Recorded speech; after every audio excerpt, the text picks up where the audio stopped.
et parce que j'ai hâte de vous faire partager tout ce que j'ai développé, mis au point autour de ce sujet-là. Je vérifie que tout est bien lancé partout.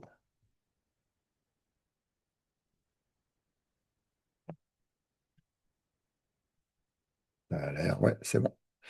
Bien. Euh, Comment vous avez dormi? Vous en êtes tous ce matin? On va reprendre nos petites habitudes, déjà. Juste faire le tour de qu'est-ce qui coince comme question dans votre esprit, de façon à ce qu'on parte sur des bases saines par rapport à ce qui s'est passé hier, qu'on, on va dire, mette de côté le familial, parce qu'on va y revenir forcément dans la journée, puisque on va parler de réparation des ancêtres, donc des familles des ancêtres. Donc, quelles seraient vos éventuelles questions que vous garderiez sous le coude, vos problématiques? Est-ce que vous avez pu essayer le chatbot que je vous ai construit sur notre book LM? Qu'est-ce que vous en avez pensé? Bref, allumez vos caméras qu'on se voit un petit peu avec tous notre tête du dimanche matin.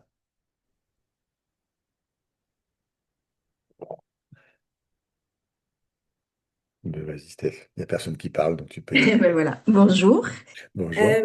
Alors moi, du coup, je voulais revenir sur le descriptif et puis un peu les fonctions femme-homme entre amour et reconnaissance. C'est ça? Je me trompe pas? Ouais. Est-ce que ce schéma, en 2026, la femme qui apporte l'amour et l'homme qui apporte la reconnaissance, il est encore et toujours valable? Est-ce qu'on est obligé de toujours fonctionner sur ce schéma un peu archaïque parce que, on est sorti de la grotte? Alors, tu as tout à fait raison. On est sorti de la grotte, on est dans une maison très chaude, un appartement douillet. Il n'y a plus de loups, il n'y a plus de brigands, il y a une sécurité sociale. Sauf que, comme on l'a vu hier, ça a que 300 ans. Et encore, c'est une optimiste. Donc, notre cerveau archaïque, donc la partie du cerveau limbique ou reptilien, qui forme notre inconscient, réagit encore avec ces 3 millions d'années derrière. C'est un dix millième du temps passé si on est sympa, si on prend 300 ans, mais si on prend 100 ans, bah, ça fait moins de 10 millièmes. Donc, on est en train d'évoluer, c'est sûr, parce que l'humanité a toujours évolué, et on voudrait passer sur autre chose, chasser cet archaïsme. Et le problème, c'est qu'il n'est pas conscient, celui-là. Donc, même si consciemment on veut faire autre chose, notre inconscient archaïque attend toujours de maman l'accueil inconditionnel et de papa, alors plus trop enfin pas trop. Disons que la reconnaissance va permettre tout le reste. La clé, c'est la reconnaissance qui va permettre tout le reste, mais le rôle de papa, c'est ce que j'ai appelé le soutien inconditionnel. Autant maman, c'est l'amour inconditionnel, que papa, c'est le soutien, dans le sens où il a ces quatre pôles à tenir, c'est-à-dire la sécurité.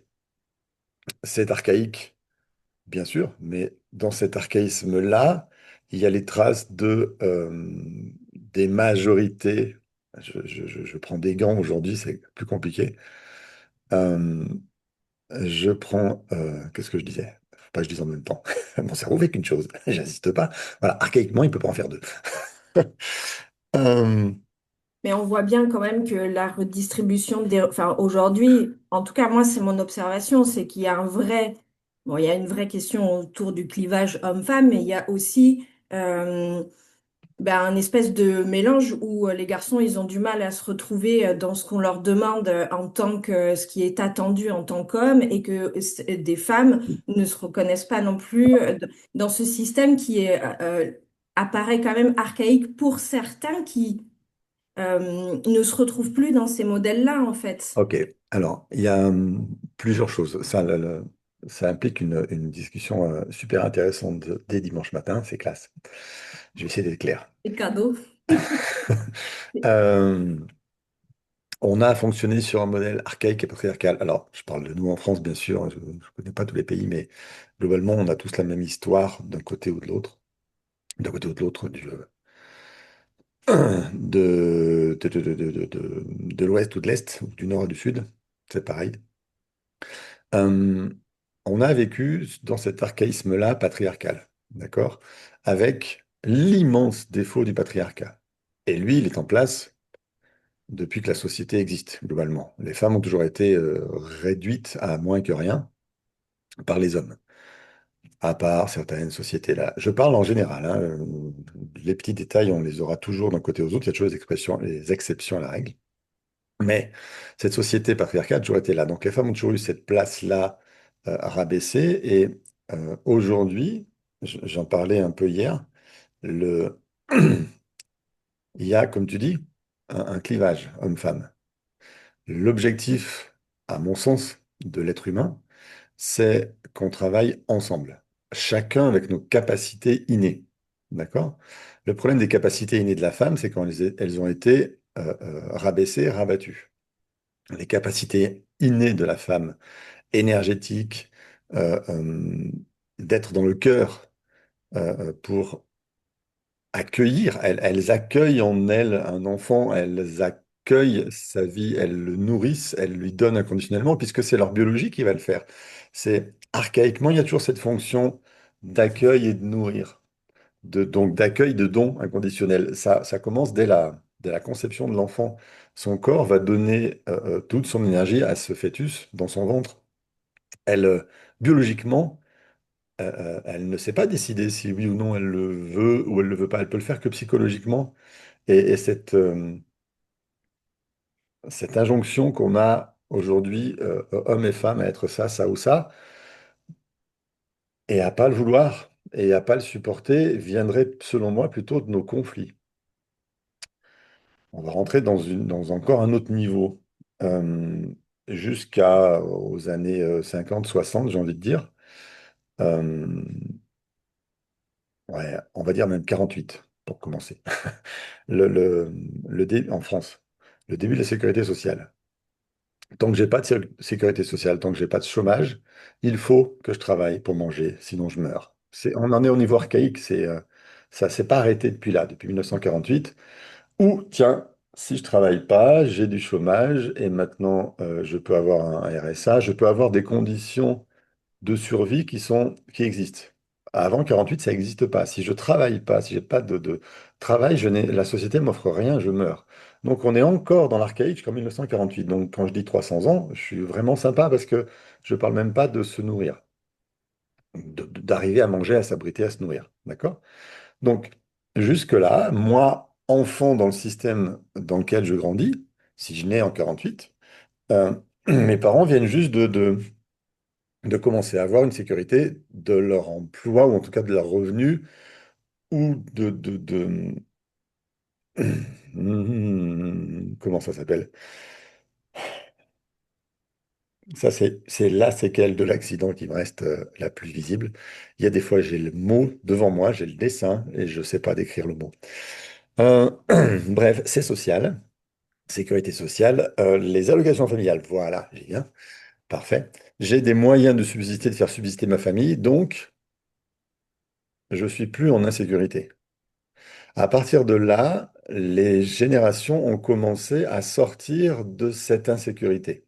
D'accord? En se disant, bon, ben, si je travaille pas, c'est pas grave, hein, je vais pas mourir. Et alors, 48, c'est quand tu nais en 48, je suis encore avec des parents qui connaissent pas ça, d'accord? La génération d'après, celle qui va naître, on va dire, en 70, 80, elle a déjà cette impression que la vie, c'est facile, en fait. Si je travaille pas, j'ai un chômage. Et puis c'est le moment où le chômage est le meilleur et le mieux rétribué et le mieux compensé. On a les plus grandes durées. Bref, on est encore moins en insécurité. Donc, ces générations-là va monter dans la pyramide des besoins archaïques. Cette fameuse pyramide où je dois me nourrir, m'abriter, tac, évoluer, tac, pour arriver à la pointe de la pyramide où je suis dans l'être et dans la relation humaine la plus pure, parce que tous mes besoins précédents ont été assouvis. Donc, quand ils ont été assouvis, ces besoins précédents, que je suis plus dans cet archaïsme vital où je dois je vais être vulgaire, fermer ma bouche pour survivre devant papa et maman, parce que si je me fais jeter, je meurs, eh ben j'en sors un petit peu. Donc, les enfants de ces années-là commencent à pouvoir s'occuper d'eux, à se poser la question, est-ce que je vais bien? Est-ce que je suis bien dans ma vie? Est-ce que c'est confortable? Se poser des questions qui sont plus des questions de l'ordre de la survie. Donc, ils vont pouvoir commencer à remettre en question l'autorité. Parce que cette autorité patriarcale, elle n'est pas bonne, c'est évident qu'elle n'est pas bonne. Mais du coup, il y a dans cette remise en question d'autorité quelque chose qui va se passer, euh, qui va faire qu'on va être en guerre contre cette autorité. Et les anciens qui sont encore là, ceux qui sont nés en 48, ceux qui étaient nés avant, ceux qui étaient avant en 30, ben, ils vont dire ouais, mais non, moi je suis pas d'accord. Parce que moi, de mon temps, c'est comme ça. Et le problème, c'est que ces gens-là, de leur temps, c'est archaïque. Ça a toujours été comme ça, jusqu'à eux. Et là, eux, d'un seul coup, ils doivent faire le virage d'accepter que non, nos enfants sont plus en sécurité, donc nos enfants ont le droit de dire des choses, ils ont le droit de se plaindre, ils ont le droit de pas être d'accord, ils ont le droit de vouloir s'occuper d'eux et de savoir s'ils vont bien ou pas. Et à partir du moment où ma biologie n'est plus en recherche de sécurité, elle va pouvoir exprimer tous les conflits que je porte de ma famille, de mes ancêtres, de tout mon questionnement, de ce qui ne va pas. Donc je vais pouvoir regarder ce que j'ai vécu dans mon enfance. J'ai le droit là, archaïquement, biologiquement, j'ai le droit puisque je suis plus en insécurité.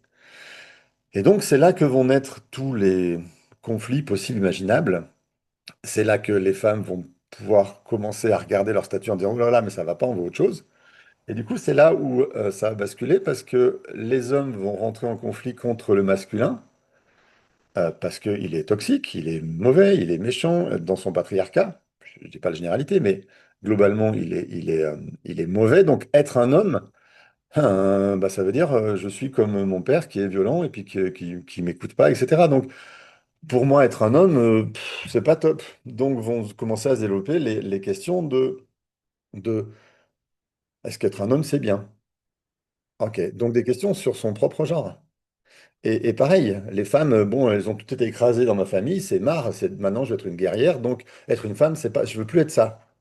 Mais on est en train de rejeter les modèles archaïques du patriarcat en fait. Mais on peut pas rejeter notre biologie et comment elle fonctionne.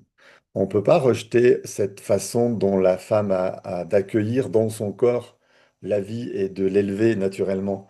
Et on peut pas rejeter cette façon archaïque de la posture des hommes dans le clan, où c'est lui qui surveille, qui protège et qui va chasser. Si exceptionnellement il y avait des chasseresses, ok, mais globalement ce sont les hommes qui chassent parce que globalement, naturellement, biologiquement, le corps est développé pour résister, pour avoir de la puissance que les femmes n'ont pas. Donc ce mécanisme archaïque, il est ancré en nous et lui, bah, ça fait 50 ans qu'on s'en sert plus, c'est tout. C'est même pas 300 ans. Donc ce mécanisme archaïque, il est en nous. Le problème, c'est qu'on lutte dans notre tête contre un changement, un bouleversement qui s'est passé là en 50 ans très très rapide. Et on est dans cette période où on est perdu dans les rôles qu'on doit tenir. Et pour moi, arriver à revenir à notre rôle complémentaire homme-femme, simplement parce que biologiquement, on ne fait pas de bébé sans homme et femme. Ça ne marche pas biologiquement. Ça marche techniquement chez nous aujourd'hui, mais c'est techniquement aujourd'hui, c'est artificiel. C'est pas notre biologie, notre inconscient biologique qui crée ça. Donc, si c'est pas notre inconscient biologique qui crée ça, ça compte pas pour notre inconscient biologique, en tout cas, encore une fois. Donc, le, ce rôle de énergétique, naturel, biologique d'accueillir et de donner, il est chez la femme et le rôle de donner, de projeter, de construire, il est chez l'homme. Et le problème, c'est quand j'apprends pas à être l'homme qui travaille avec la femme et non pas qui l'utilise, eh ben je sais plus qui être, quoi. Je ne sais plus qui être si je ne suis pas face à une femme qui va accueillir ce que je vais donner, le transformer. Je parle juste de reproduction.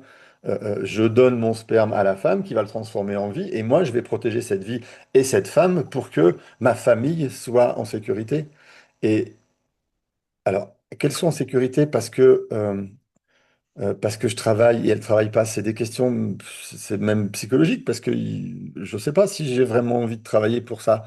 Non, moi j'ai envie que ma fille soit en sécurité, donc je m'arrange pour ça. Mon rôle, c'est ça. Et le problème, c'est que dans mon rôle d'homme, j'ai à reconnaître l'identité de mon garçon parce que c'est moi qui vais donner son nom, même si je peux faire le choix que mon enfant ait nos deux noms de famille. C'est possible, techniquement, mais c'est une possibilité.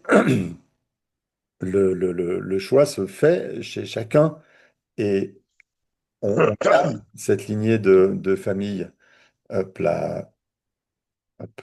On garde cette lignée de noms, on garde cette idée de famille, de clan, parce que ça fait tellement longtemps qu'on y est, qu'on n'en est pas encore sorti. Le rôle suivant, c'est donner la place. L'homme doit donner la place dans la famille, doit donner la place dans le clan. Pourquoi? Ben, parce que jusque-là, archaïquement, ça a été des chefs EF de clans qui ont dirigé. C'est pas une bonne idée. Je suis d'accord que si toutes les femmes politiques importantes, enfin tous les hommes politiques importants étaient des femmes, ce seraient des femmes politiques et ce serait génial parce qu'on n'aurait pas de conflits, on n'aurait pas ces conflits de territoire, d'ego, tout ça, ça n'existe pas chez la femme. Oui, mais pour ça, il faudrait accepter que l'homme travaille pour la femme. Et ça, le patriarcat, on n'en est pas encore sorti assez pour le permettre. Donc, on va avoir un équilibre homme-femme nouveau à acquérir, mais nouveau dans le sens où si chacun peut accéder à sa puissance biologique, tout le monde est en paix, parce que l'homme ne peut pas fonctionner sans la femme, il a besoin de la femme. C'est une des parties du cours que je fais au niveau 3.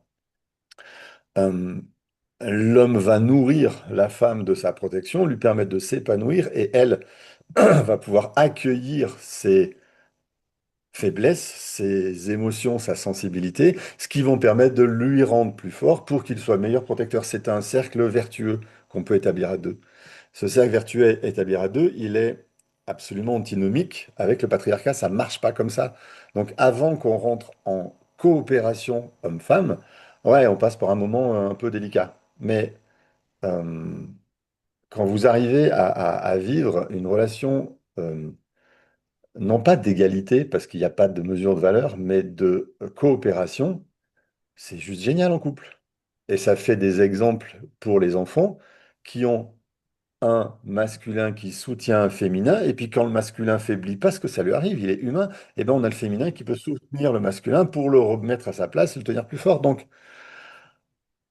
pour moi, archaïquement, ce que j'ai vu dans toutes les réparations transgénérationnelles que je peux faire et dans toutes les thérapies, enfin dans tous les exercices et processus thérapeutiques que je peux faire, l'enfant ne se trouve équilibré que s'il a un masculin qui soutient un féminin qui accueille, qui soutient le masculin, si ça coopère dans ses sources féminines masculines d'existence.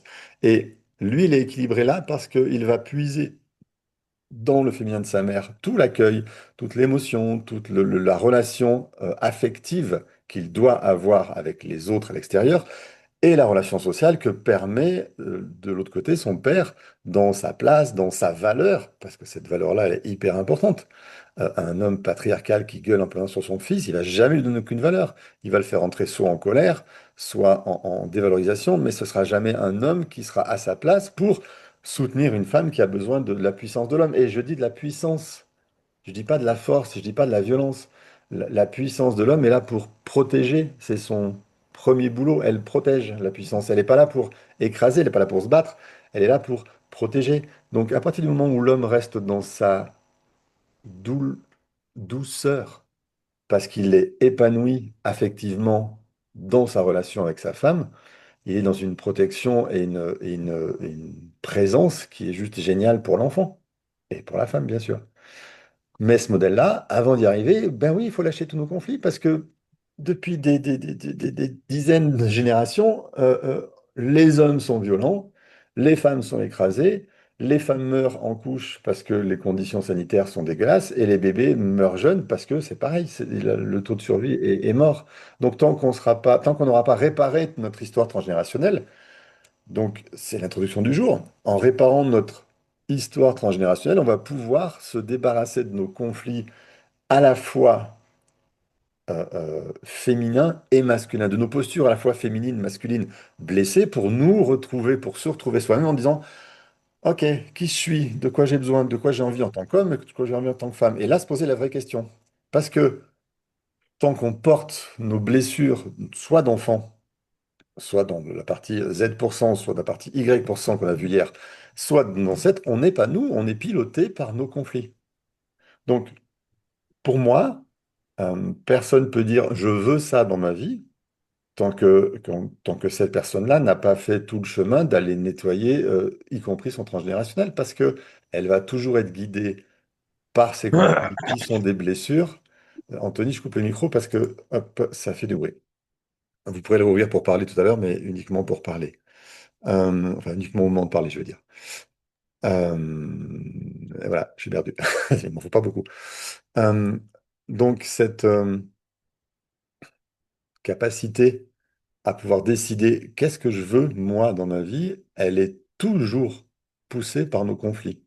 Nos conflits sont là pour nous protéger de nos blessures. Tant qu'on a des blessures, on ne décide rien consciemment. C'est toujours notre inconscient qui pilote. Ça n'a pas changé, ça ne changera pas.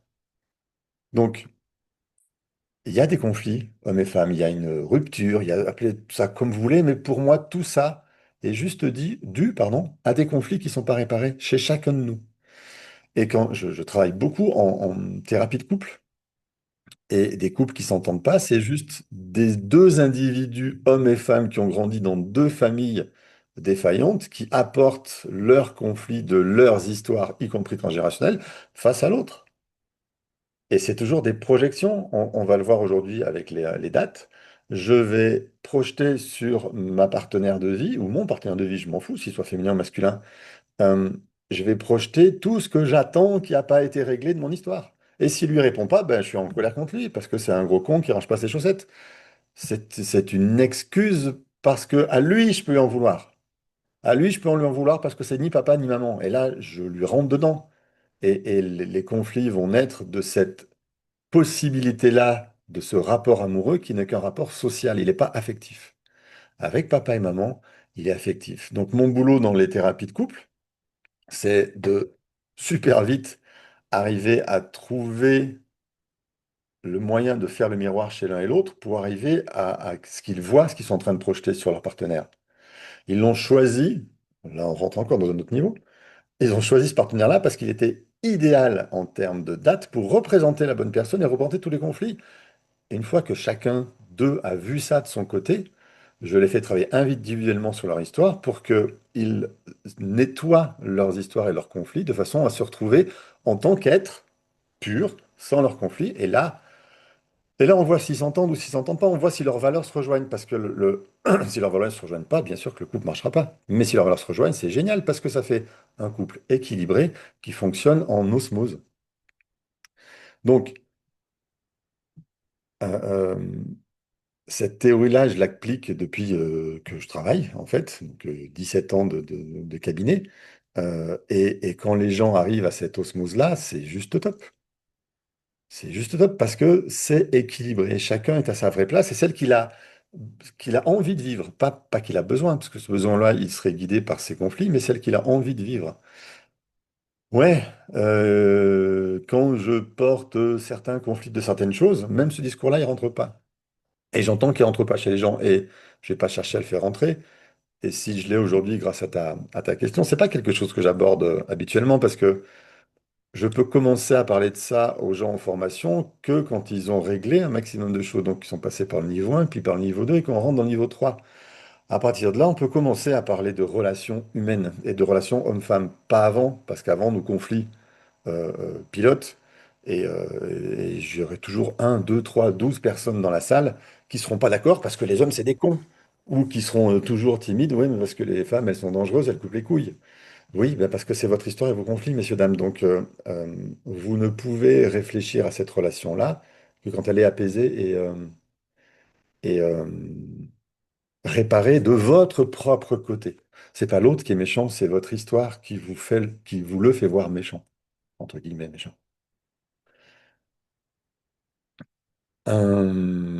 Alors, bien sûr qu'il y a l'histoire de culture, de plein de choses. Alors, les couples homosexuels, j'en parle pas. J'en parle pas simplement parce que j'ai pas l'expérience, en fait.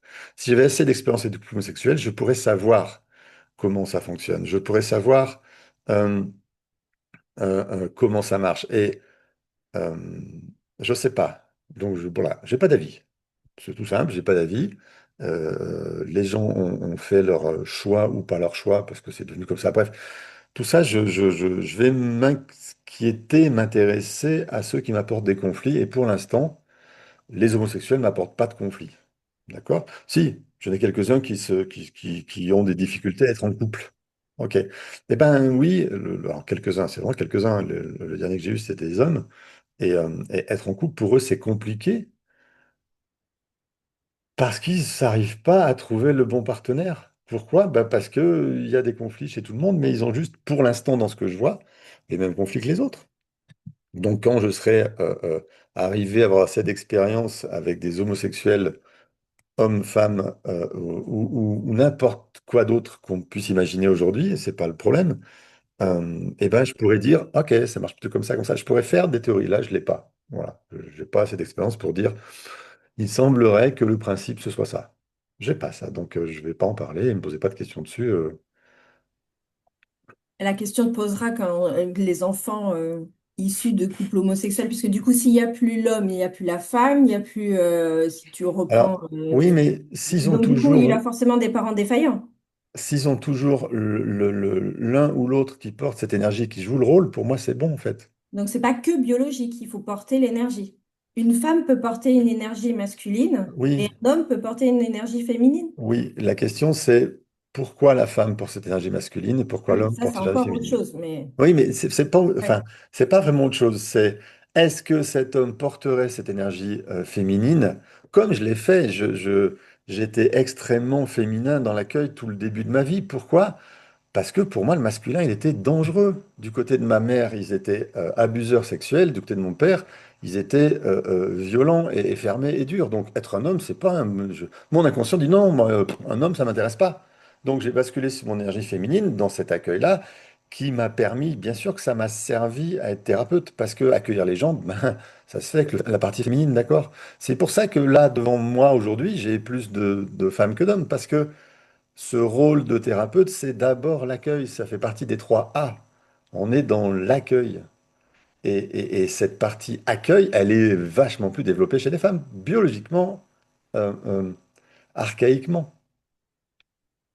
Après, je rencontre des hommes que je forme aussi. On a vu Ange hier, enfin samedi, je sais plus, ouais, c'était hier, je sais plus où j'en suis. Bien. Euh, et, euh, et ce sont des hommes qui ont dû développer leur partie féminine parce que le masculin était dangereux. Voilà, c'est la seule chose que je vois. Et je vois toutes ces femmes qui ont basculé sur leur cerveau masculin, là, c'est au niveau hormonal.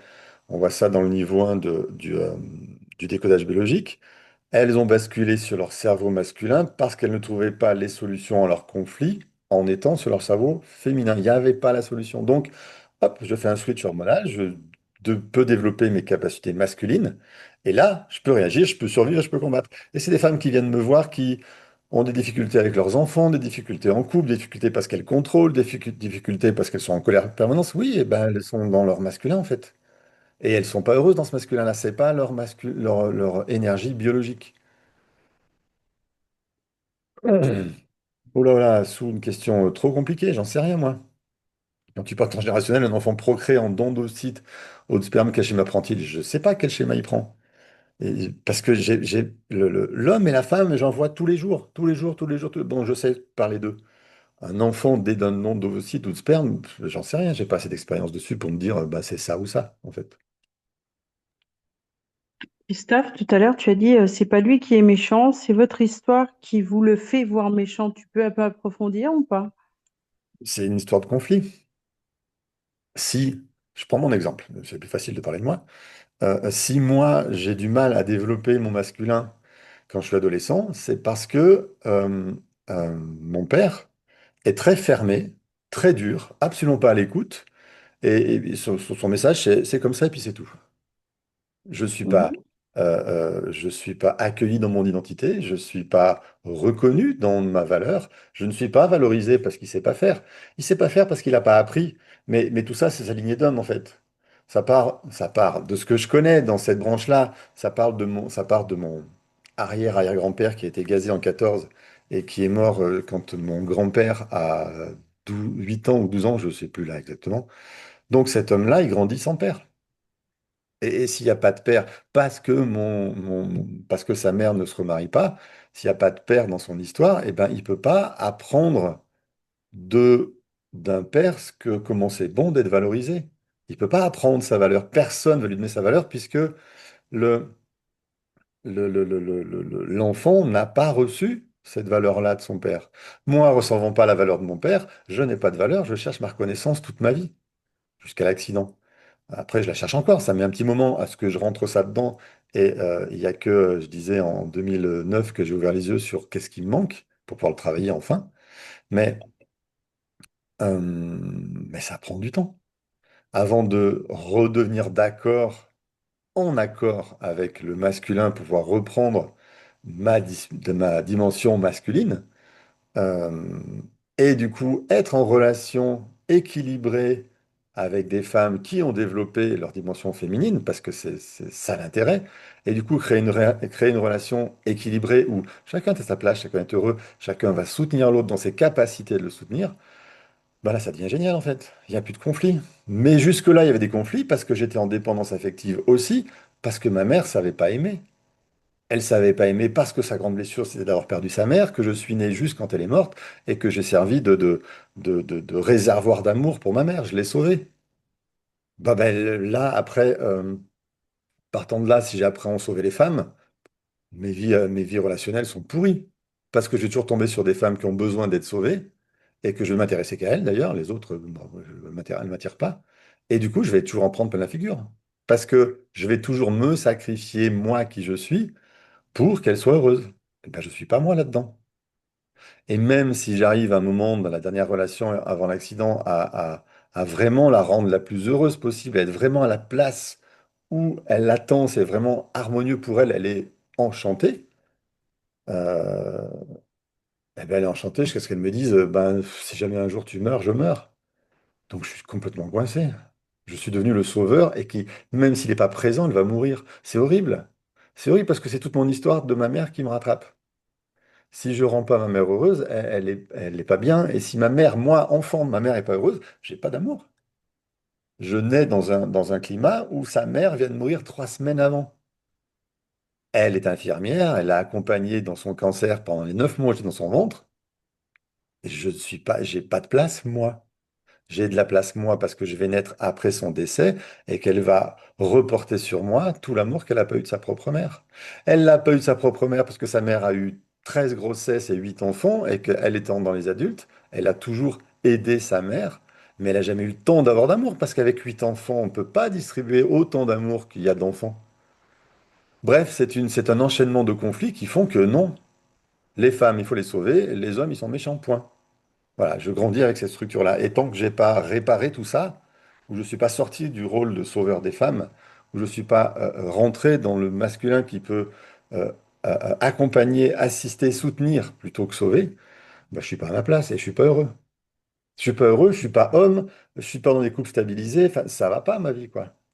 Alors que ben, c'est bon, je vis, j'ai un travail, je gagne de l'argent et tout va bien. J'ai pas de quoi être malheureux globalement. Mais dans ce rôle-là, homme-femme, ça rentre pas, ça passe pas, ça marche pas.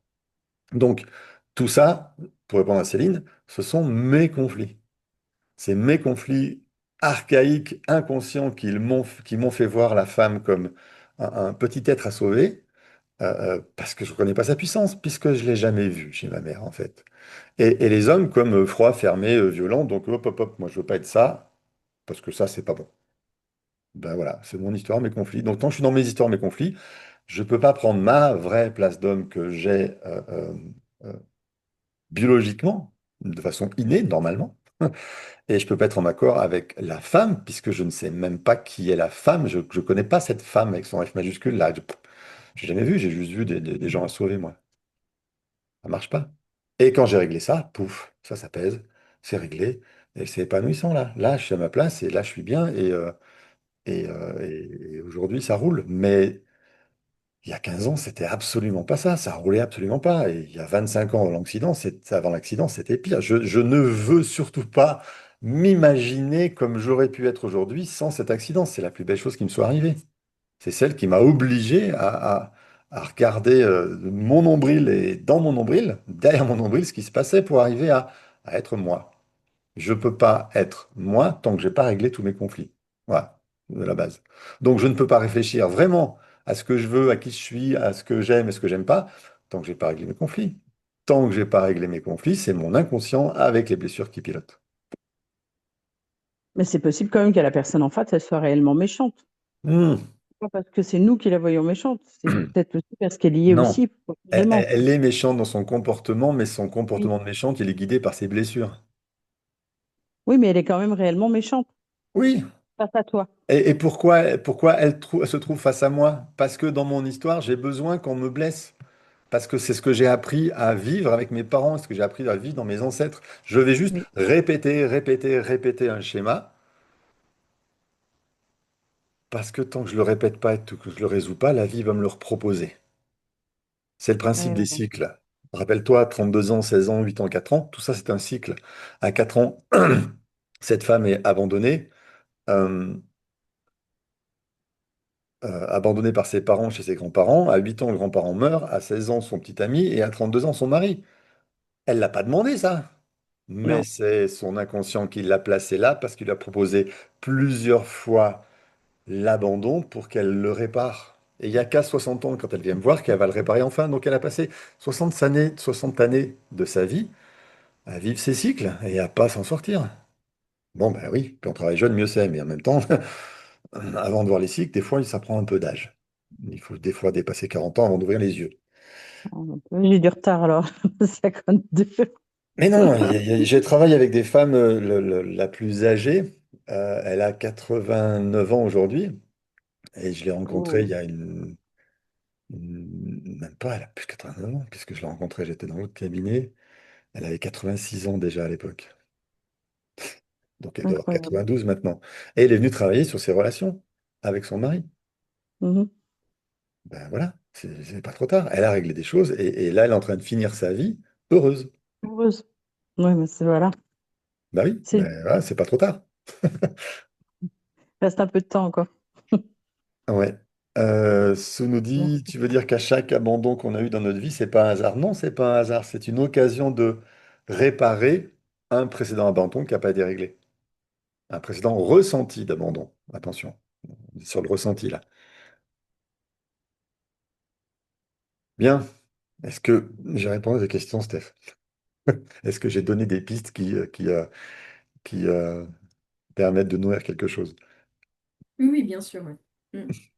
Je t'ai renvoyé ton arbre hier soir. Oui, je te l'ai enfin, je t'ai répondu. Ah, j'ai pas vu.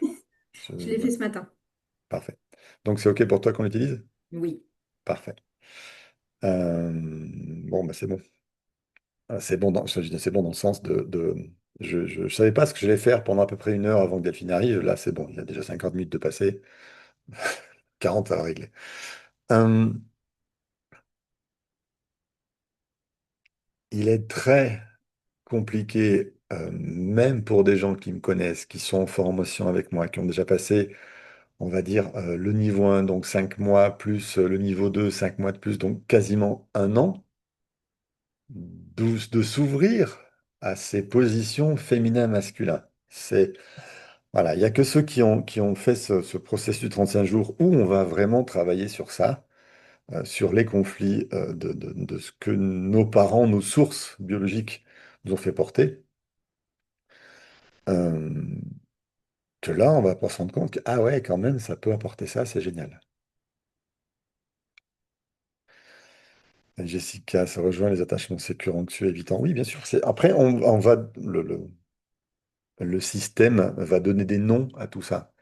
Euh, chaque courant va avoir son nom et son propre nom. J'ai parlé de l'EET familial archaïque parce que pour moi, c'est le nom le meilleur à ce que j'ai déterminé, trouvé, que je vous ai montré hier.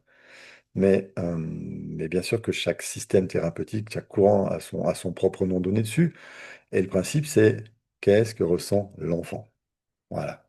Si on s'occupe de l'enfant, qu'on répare l'enfant qu'on a été, ça va aller. Quel que soit le nom qu'on porte dessus. D'accord? Hum, si l'enfant est rempli, je reviens hop, dans la liste des rôles des parents que j'ai donné hier. Euh, si l'enfant est rempli de la présence, du contact, de l'amour inconditionnel, et c'est très important, c'est inconditionnel de sa mère, euh, eh ben, il n'a pas d'attachement affectif. Il n'est pas dépendant affectif. Il est rempli, il a tout ce qu'il lui faut. Il sait, il sent, surtout il sent qu'il est aimé. La question que je pose tout le temps aux gens, c'est est-ce que votre mère vous aimait? Ah ben oui, je sais qu'elle m'aimait, mais vous savez comment qu'elle vous aimait? Ben, parce qu'elle faisait, elle nous a mangé, elle s'occupait de nous. Ok, et elle disait je t'aime? Ah ben non, ça se faisait pas. Ça. Ben, vous prenez dans ses bras? Non, pas souvent, non. Donc quel geste affectif elle avait avec vous? Ben, elle nous a mangé. Oui, mais ça, c'est nous qui fait à manger. C'est, euh, c'est pas une maman. La différence entre le nous et la maman, c'est que la maman, elle exprime son amour. Et elle exprime l'amour à son enfant et elle l'exprime avec son cœur. Elle l'exprime pas en attendant quelque chose derrière. Ça, c'était la mienne. Je peux dire c'était parce qu'elle est morte maintenant.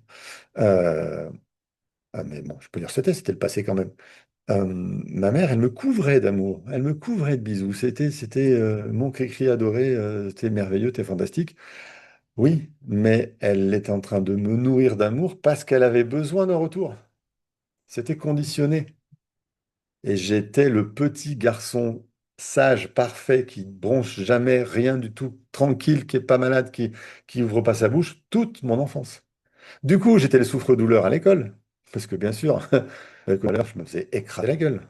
Et il a fallu que j'attende mon adolescence et puis un groupe de copains au lycée pour voilà, avec le groupe de copains, je suis arrivé à ressortir de ce petit garçon timide, mais ça a été horrible l'adolescence.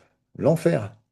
L'enfer parce que j'avais aucune valeur et aucune valeur affective. C'est-à-dire, je ne pensais pas que je valais quelque chose. Pourquoi? Parce que ma mère s'était nourrie de mon amour. Elle m'avait nourri de quelque chose pour que je lui rende. C'était pas inconditionnel. Et elle avait la fâcheuse euh, particularité de se mettre à bouder, de se mettre à se vexer dès qu'on lui faisait une critique. Une critique sur les patates sont pas assez cuites là pour la raclette. C'est un peu dur au milieu quand même. Oui, mais non, ça se mange comme ça. Bah non, c'est pas, c'est cuit. C'est cru au milieu. Oui, mais enfin, ça se mange comme ça, puis c'est tout. Bon, ben ok. Ben voilà. Mais j'avais 20 ans là, cet épisode-là. J'ai 20 ans, j'ai même plus de 20 ans quand il y a cet épisode. Et depuis 20 ans, elle fait comme ça. Donc, il n'y a absolument aucun droit de la critiquer jamais, sinon elle se vexe. Et quand maman se vexe, déjà, j'ai pas son amour, parce qu'elle me donne autre chose qui est dirigée vers sa propre mère, parce que je suis juste son remplaçant. Mais si en plus je la vexe, alors là, j'ai aucune chance d'avoir quoi que ce soit. Donc, je ferme ma gueule et pas de critique. Ben oui, mais ça, là, je suis pas aimé, moi. Je suis pas écouté, moi. Je suis pas accueilli, moi, dans ce que je suis là-dedans. Ça ne marche pas, ça. Donc, ouais, les relations amoureuses derrière, coton. Je parle pas du reste. Bref.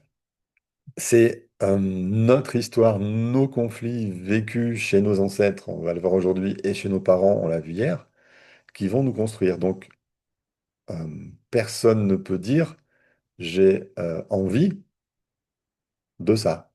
J'aime ce travail-là. Je veux faire ça. Non, non, je veux faire ce travail-là parce qu'il va me permettre de réparer quelque chose. Je veux être avec cet homme-là parce qu'il va me permettre de réparer quelque chose. Je veux tant d'enfants, ça va me permet de réparer quelque chose. C'est horrible. Ou je veux pas d'enfants parce que ça va me permettre de réparer quelque chose aussi. Ça marche très fort. J'ai travaillé avec beaucoup, je sais plus combien, j'ai pas tenu le compte, de femmes qui voulaient des enfants qui n'arrivaient pas. On regarde transgénérationnel d'abord. Euh, et puis après, on regarde ce que l'enfant a vécu dans sa propre vie. Mais j'ai eu cet exemple-là moi-même. Avant 36 ans, c'était hors de question de penser avoir un enfant. Je voulais pas. Quand mon frère en a eu un, Il me l'a foutu dans les bras. Je me dis, mais tu veux que je fasse de ça? Je sais pas faire. Je te le rends là. Ça m'intéresse pas ce truc. Donc oui, j'ai rejeté ma petite nièce. Ok, bon, c'est pas grave, je suis pas son père. Mais, euh, mais voilà, je savais pas faire et j'en voulais pas. Et avant que j'en veuille, il a fallu un moment, quoi. Il a fallu un moment que je lâche cette dépense affective, que, en fait, ma fille est arrivée au moment où j'ai accepté que peut-être je serais pas aimé. Donc, accepter de traverser la douleur des dépenses affectives. J'ai arrêté de me battre contre cette femme qui me mettait en dépendance affective. Donc là, j'ai repris un peu de ma puissance, peut-être, je sais pas, et j'ai conçu ma fille. Ok. Mais j'avais accepté ces choses-là avant. Ça se fait pas tout seul. Donc, travailler avec toutes ces femmes qui ont les enfants, c'est juste remonter au conflit qui, un, les empêchait archaïquement, donc transgénérationnellement, d'avoir des enfants, parce que avoir des enfants, ça veut dire les perdre, et les perdre, c'est absolument trop douloureux. Donc, surtout, j'ai pas d'enfants. Et ça se voyait vraiment dans les âges. Une femme qui voulait des enfants, non. Une femme qui venait travailler sur. Enfin, je ne me souviens plus de la source.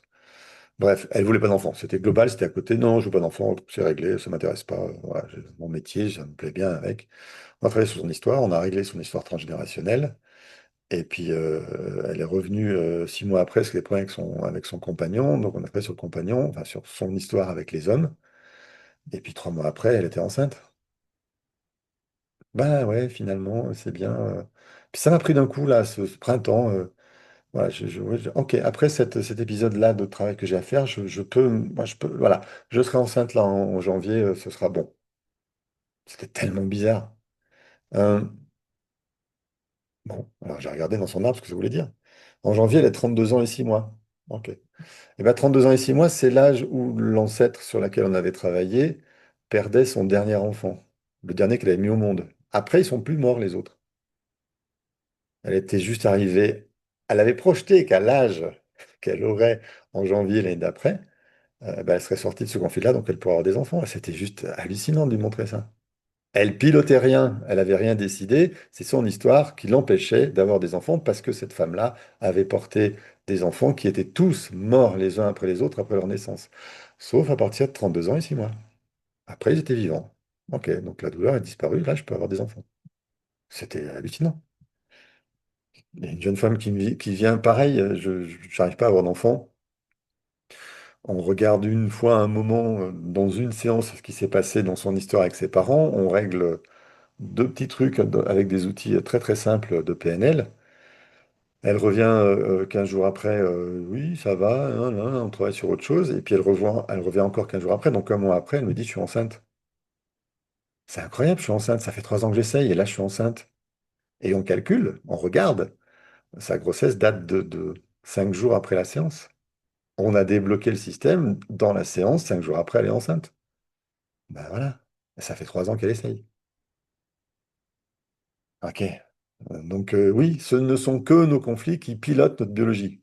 Voilà. Et nos comportements, du coup. Parce que dans le je veux pas d'enfant, bon, ou je suis hyper malheureuse tant qu'il ne m'aura pas épousé. Comment ça, je suis hyper pourquoi épouser, c'est important? Ah, parce que s'il me demande pas en mariage, ça vaut rien. Non, non, je suis fâché. Et puis, waouh, elle est agressive, celle-là. Euh, bon, bah, lui, il a intérêt à demander un mariage, sinon elle va le quitter. Ouais, parce que dans son histoire, si on n'est pas marié, ça marche pas.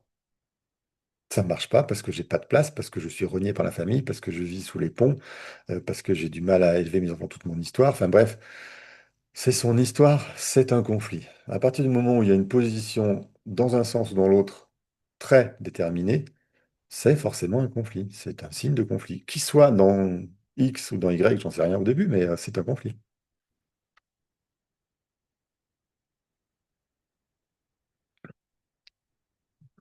Ouais, mais ça fait pas peur les rendez-vous massifs. Euh, non, ce qui est important, c'est que surtout vous compreniez qu'il y a une petite graine qui soit posée chez vous, que même si elle met des années à germer, ok. En ce moment, j'ai des gens qui reviennent me voir 7 ans après. Je les ai vus une fois, je les ai vus 2 fois, et puis ils reviennent en me disant, ouais, La dernière fois, quand je l'ai vu, vous avez dit un truc, ça m'a fermé, donc hop, j'ai fermé la porte. Et puis là, je reviens parce que, bon, bah, vous êtes le seul à avoir dit ce truc-là, et bon, bah, je vais explorer maintenant parce que, ouais, j'y arrive pas, en fait. Ok, et ben, on réouvre le dossier et puis on travaille. Le, la graine est plantée, ça germe. Non, vous savez pas comment ça va germer.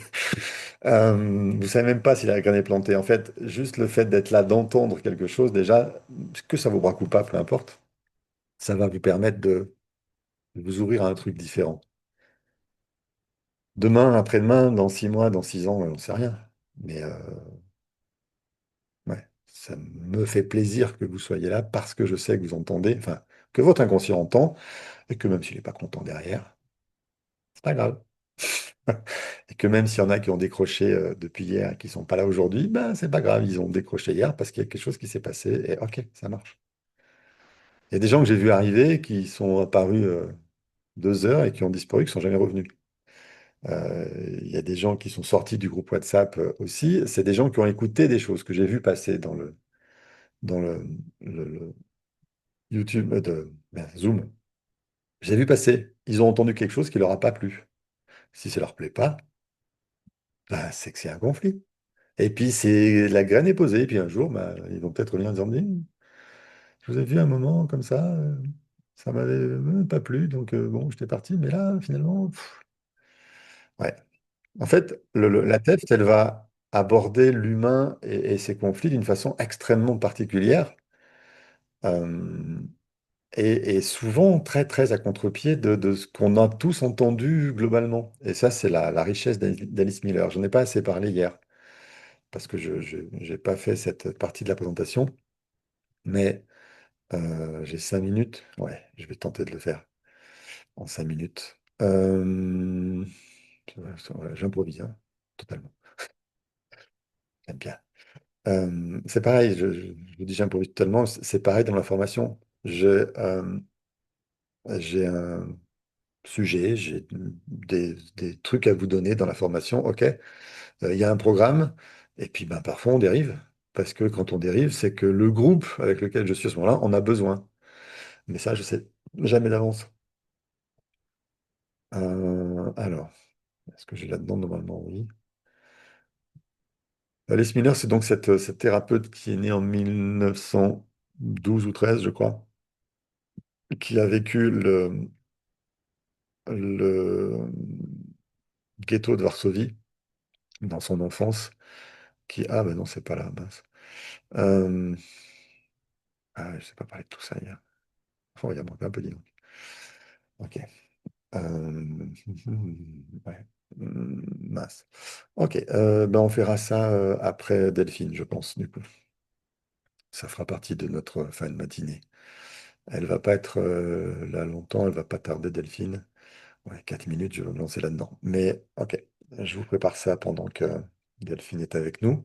Est-ce que vous avez des questions sur cette partie totalement imprévue?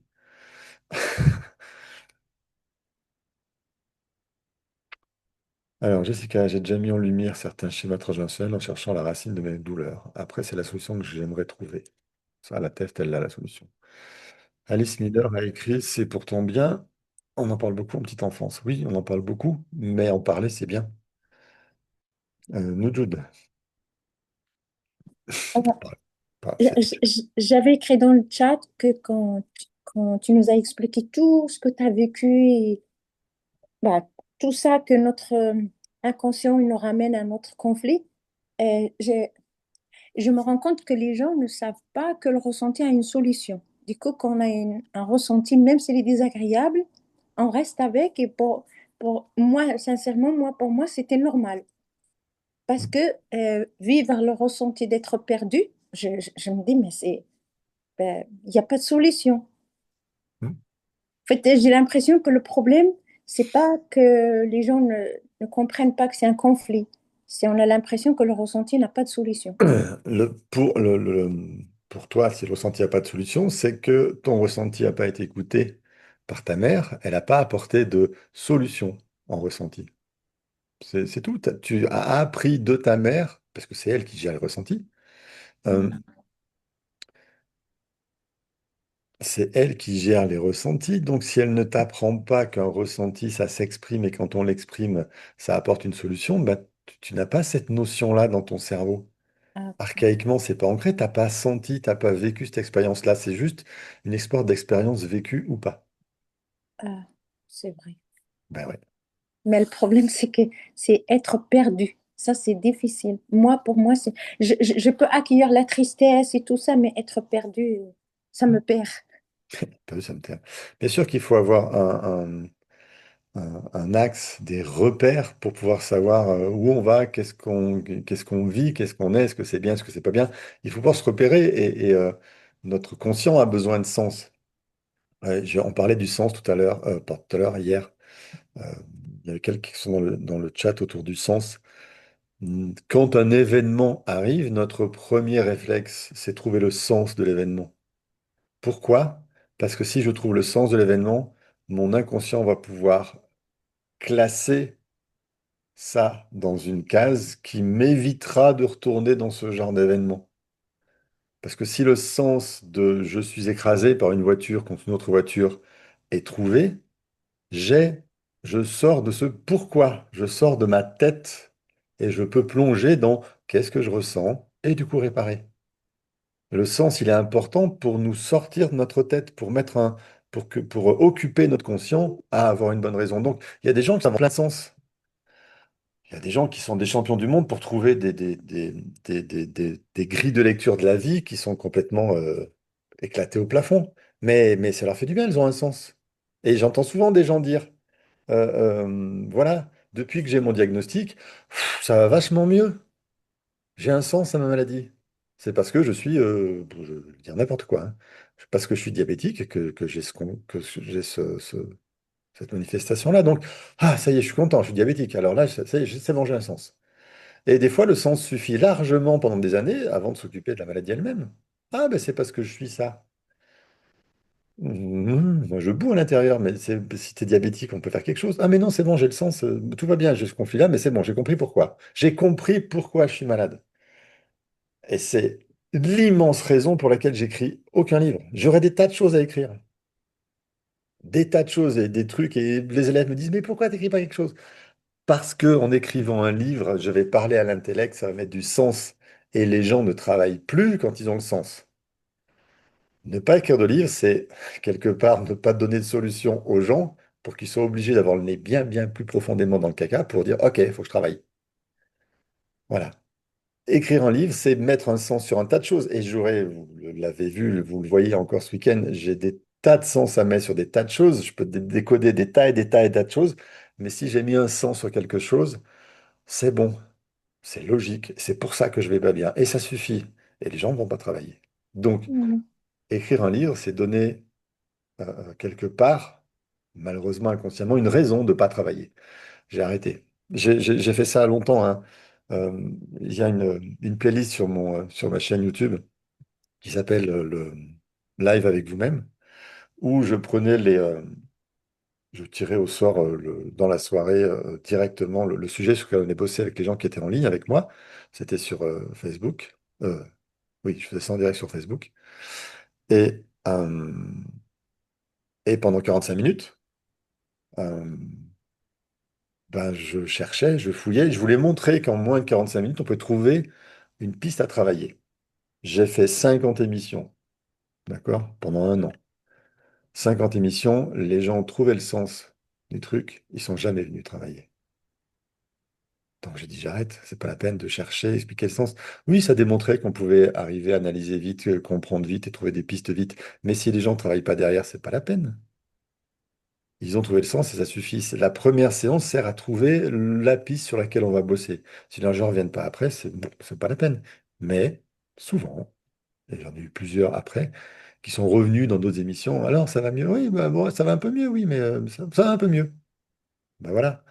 La théorie, ça maintient dans l'intellect. J'ai compris pourquoi, je reste dans ma tête, mais je ne vais pas dans mon ressenti. Non, le vrai travail commence pas quand on trouve le sens. On peut travailler sans avoir trouvé le sens. C'est dans le travail, en tout cas en TEFT, c'est dans le travail qu'on va faire que le sens va surgir à un moment. Parce qu'il y a plusieurs sens et plusieurs étages, plusieurs sens à un événement, plusieurs sens à un ressenti, plusieurs sens à une maladie. On peut y mettre plein de sens et dans mon parcours, il y a des fois, j'ai trouvé des sens à des choses des années après. Oui, plusieurs strates, exactement. Plusieurs couches. J'aime bien l'histoire de l'oignon, la métaphore de l'oignon. Et Ben, je Christophe, fais. Oui, pardon, bonjour, bonjour. c'est Magali. J'ai Magali? quelqu'un avec moi qui voulait te poser une question par rapport au diabète, là. C'est possible? Ouais, c'est pas tellement la place, mais vas-y. On sait jamais. Je suis pas forcément, je vais pas forcément répondre. C'est pas forcément le sujet du jour et Delphine va arriver, donc je vais pouvoir lui laisser la place. Bon, parce que je fais un diabète de type 2 Ouais. et je me dis que jamais, jamais ça disparaîtra.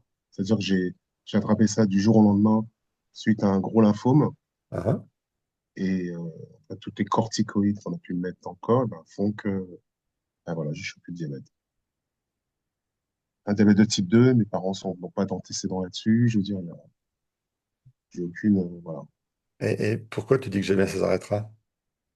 Ben, je dis que ça ne s'arrêtera pas parce que quand je fais pas mes séances, mais mes visites médicales et tout, Hmm. bah, je dis pas que je suis abattu, mais je suis pas très bien et tout. Donc, je leur demande si la médecine elle a progressé, si les choses vont évoluer. Ils me disent que non, quoi. Eh ben, j'ai vu des Est-ce qu'il diabètes y a de type 2 s'arrêter, des gens arrêter leur traitement. Donc, arrêté le traitement? moi, je te dis, oui, ça peut fonctionner, oui. D'accord. Mais si je te dis ça, je n'ai pas valeur d'expert, ni de médecin, ni quoi que ce soit, Mhm, donc ton inconscient va prendre ce qu'il veut. mhm, A priori, où à un moment ton corps déclenche quelque chose, ça veut dire que, dans la théorie de décodage biologique, dans la théorie de la TEFT, puisqu'il n'y a pas que décodage biologique, il y a aussi tout le reste, ton inconscient a été amené à exprimer un conflit. C'est la réponse à un conflit émotionnel. Tu vas peut-être revoir le niveau 1 pendant le premier jour en replay pour mieux comprendre le truc si tu n'étais pas là. mhm. Euh, cet événement a déclenché ton diabète. D'accord? Donc si cet événement a déclenché ton diabète, c'est qu'il a été programmé avant dans un autre événement qu'on appelle un biochoc.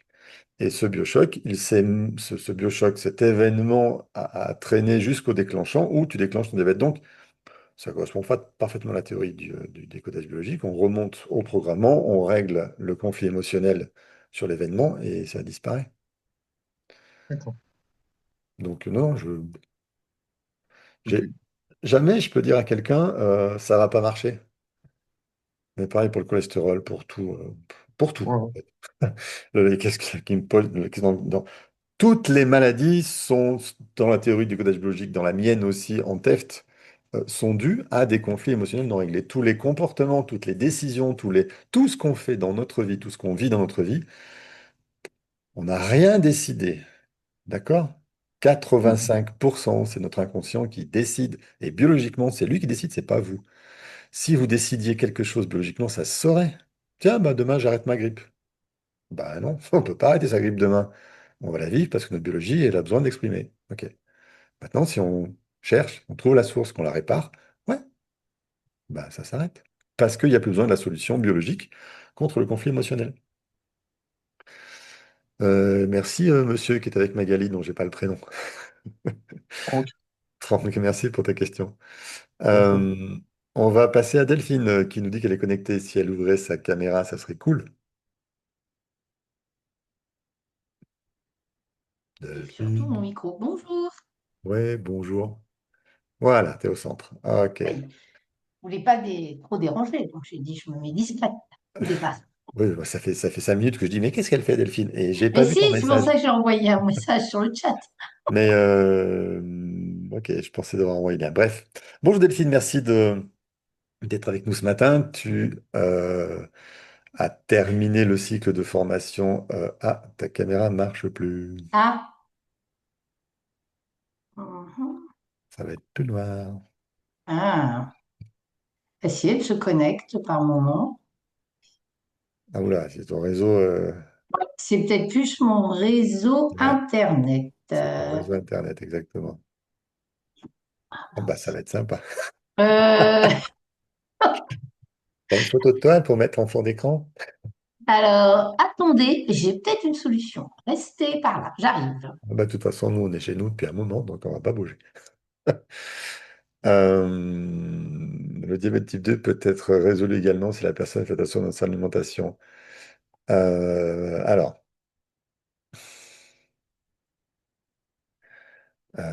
on revient sur le décodage biologique, c'est pas mal aussi en attendant, un peu de révision.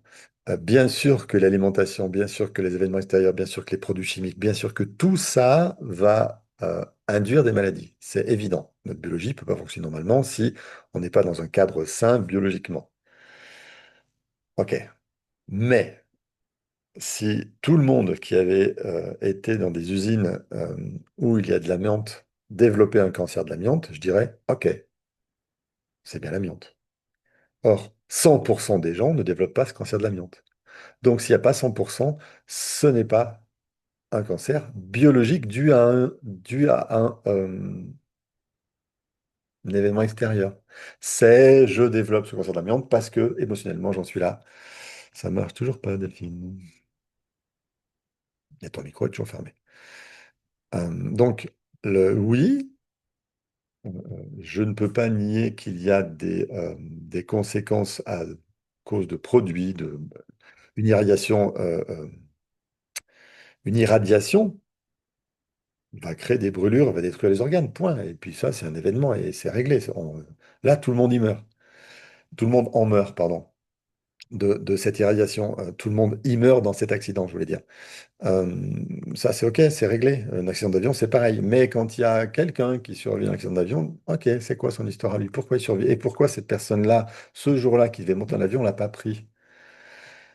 OK, et ben là, on va pouvoir se poser plein de questions métaphysiques parfois. Et puis, bon, bah, c'est des questions. Donc, tant qu'on ne travaille pas sur l'histoire des gens,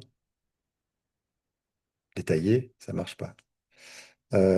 Karine, pendant que Delphine n'est toujours pas là, vas-y, parle.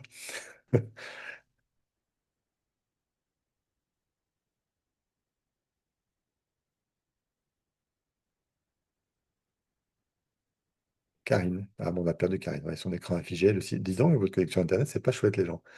Nous, Jude, allez, c'est ton tour. Christophe, quand tu m'as répondu à ma question que je viens de te dire sur le ressenti, que les gens ne savent pas que le Oui, ressenti a une solution, tu m'as ramené à moi. Je me suis rendu compte que j'ai un conflit pour être joyeuse, heureuse. Du coup, ben, si je garde mes ressentis comme ils sont, ben, je vais rester tout le temps triste. Ben, c'est tout à fait normal parce que oui, être joyeuse, j'ai déjà un conflit oui, sur être heureuse. voilà. C'est ça. Ce qu'on appelle un conflit verrouillant. Être heureux, c'est pas possible. Donc, si tu règles tes Non, conflits, bah, tu vas être heureuse. Donc, faut pas les régler, en fait. Et, exactement. ben voilà, c'est parfait. Bien vu. Ça commence à mûrir. Ben, quand tu m'as Euh, répondu à ma question, déjà celle d'avant, sinon j'arrivais pas à j'arrivais pas à prendre cette prise de conscience. C'est quand tu m'as répondu sur la question des ressentis. oui, bah, c'est parfait. Bienvenue à ta croyance. Euh, Bien. Delphine, ça y est, tu as changé de lieu, il y a plus de réseau. C'est ça, je me suis rapprochée de la boxe. Ah bah oui, ça, la boxe, c'est trop loin, c'est la mort. Allez, on t'écoute. Est-ce que tu peux te présenter, qui tu es, d'où tu viens, ce que tu as fait? Bref, je te laisse te présenter d'abord dans ce que tu... Ce qui va être, je pense, le plus intéressant, c'est pourquoi tu es venu à la TEFT, qu'est-ce qui t'a attiré dedans, et qu'est-ce que tu as trouvé, qu'est-ce que tu as changé dans ta vie, etc., etc. Bien sûr, en Ok, partant de ta propre histoire. bon. Donc, ben, bonjour à tous, à toutes, hein. Donc, je m'appelle Delphine, j'ai 53 ans, j'ai 3 enfants, je suis mariée.